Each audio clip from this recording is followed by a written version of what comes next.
Hello and welcome everyone. I'm so glad you're here for today's story time. Get comfy and let's dive into a fun adventure together. The Little Seed's Big Dream. Once upon a time, in a cozy garden, there was a tiny seed named Sam. Sam was small, round, and very new to the world. He looked up at the big, tall flowers and trees around him, and dreamed of growing up just like them. I want to be as tall as the sunflowers, Sam thought. I want to stretch my leaves and touch the sky. One day, the wind blew through the garden and Sam's friend Lily the flower wobbled and giggled.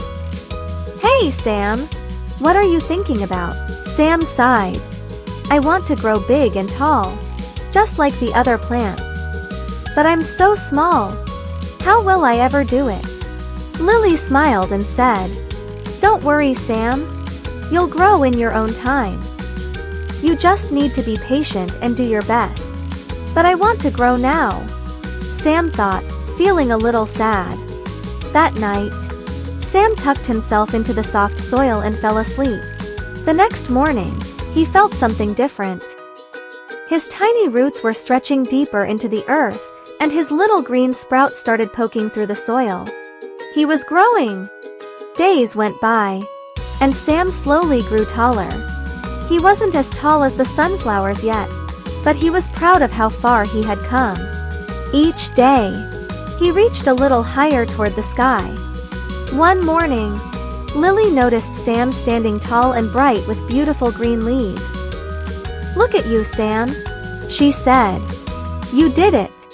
You're growing strong and beautiful. Sam smiled, his leaves waving in the breeze. I didn't grow overnight, but I did grow little by little. I guess it's true. You have to be patient and trust that you're growing at the right pace. Lily nodded. That's right, Sam. Everyone grows in their own time. The important thing is to keep trying and never give up. Moral of the story. Be patient and trust that you are growing at your own pace. Small steps lead to big changes. Thank you so much everyone, for listening so carefully to the story. I hope you enjoyed it as much as I enjoyed sharing it with you. Until next time, keep exploring. Bye kids!